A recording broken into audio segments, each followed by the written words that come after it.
Hi there, I'm 𝘺𝘪𝘥𝘆𝘥𝘆, a leadership expert with over 15 years of experience leading teams and developing leadership programs for over 400 leaders.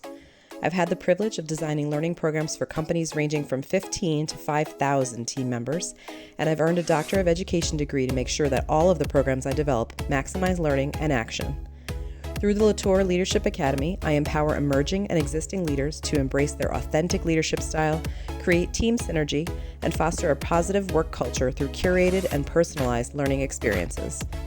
In this podcast, we'll talk about how leadership can be found in everyday activities and provide practical tips for those who are new to managing or leading a new team. If you're a leader or hoping to be one, by title or not, I'd love to connect, get to know you better, and find out how I can help.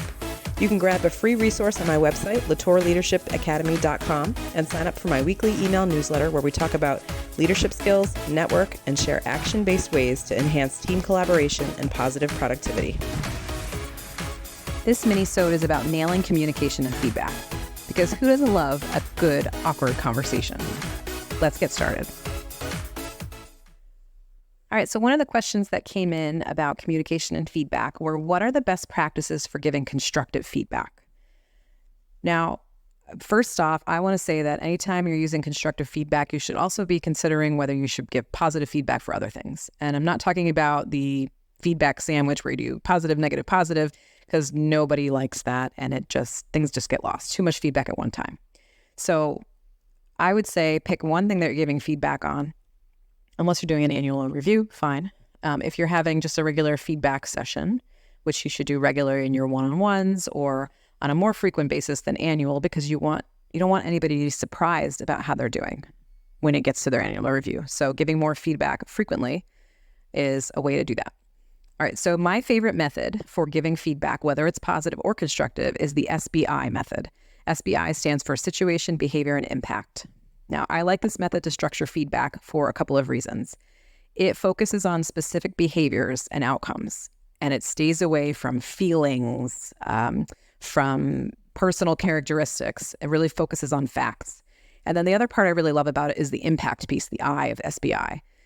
That's because you're giving a concrete way that person has impacted something. Either somebody on your team, a client, a project, a deadline, whatever they did, there's some sort of impact to it. Now, I could tell you I don't like your behavior, but if I don't tell you why that behavior is detrimental, you might not even want to even worry about it. You're not going to try to change it just because I say I don't like it, right? But if I say, when you did that on such and such date, the client had to pay an additional amount of money because we were behind the deadline and there was a fee involved, right? So you're giving some sort of concrete evidence as to why that behavior was detrimental, or if you're doing positive feedback, why that behavior was great, right? Nobody likes to hear great job. What does great job mean? It doesn't mean anything, right? Great job just means I have nothing else to say. I don't have enough words or I can't articulate exactly why it was great, but I'm just going to tell you great job just to check that off my list.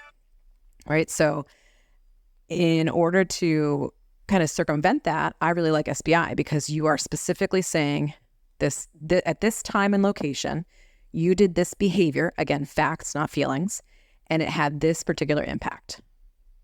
And so people get less defensive with that method. They're more understanding of what happened as a result of that behavior and how that impacts other people or other things. And they're more likely to realize what happened and why that behavior is either desirable or not desirable in the future. So I really like that method. And again, make sure you're also giving positive feedback this way. And I'll tell you something, as a leader, if you start to use this method of feedback, your team is going to start to use this method of feedback also. So when you're looking for them to either evaluate you, evaluate each other, evaluate what happened on a project, evaluate a discussion at a team meeting, they're going to start to use SBI more often as you use it more often. So really set the tone for them by using this SBI method. I love this one. All right. Next question, how do I handle underperformance in a way that's constructive and fair? This is a great question. I think it ties back to how'd you give the feedback, right? That underperformance should be given in that SBI method, right? What was the situation? What did the person do? And what was the result? Now, once you do that, you're probably going to want to have an open dialogue with your team member to identify the root cause of that underperformance, right? What's going on that's causing them not to perform in the way that's expected?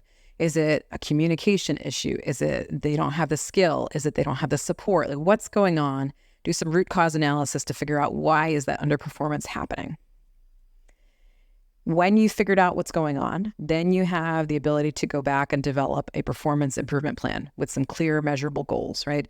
So if I know what's going wrong, I can say, okay, to fix that problem, here's what our plan is. Here's our goals for fixing the performance in the future. And then as you're doing the plan with them, and this should be a two-way conversation, offer support, offer resources. You want to help that team member improve, right? Your goal is that everybody on the team succeeds together.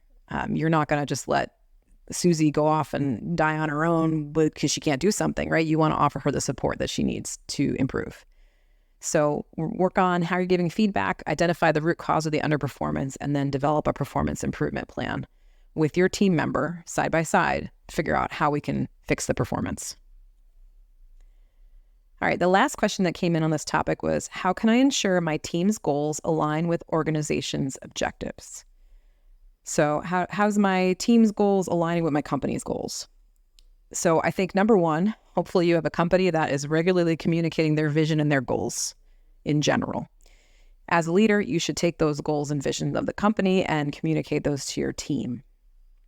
Then I always suggest that a team should have a mission, vision, and core values of their own. So yes, your company might have a mission, vision, and core values, but your team might also need a mission and vision and core values. And by might, I say they should have one of those, a set of those, because that helps them align with each other and with you on what you're delivering as a team and how you're delivering it. And so involving them in creating that mission, vision, and values for your team is going to help them align around a particular route of how you're going to get to the company's goals, right?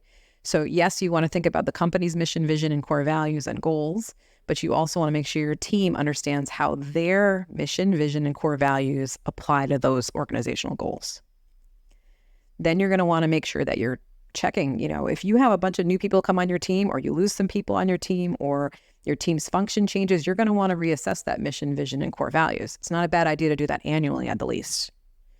And then you're going to want to monitor progress and adjust the goals that you have as a team to stay aligned with your organizational changes. So if your company's goals change, you may need to tweak your goals as a team. But if you don't have them to start with, you can't change anything. So start with putting together mission, vision, and core values with your team. You want their buy-in so that you're all aligned together. Thanks for joining me for this mini-sode. If we're not already connected on LinkedIn, you can find me there, sharing practical tips and insights on all things leadership. And don't forget to grab the free resource on my website, 𝘬𝘪leadershipacademy.com, and get more great tips directly in your inbox. Have a great rest of your day and see you back here soon.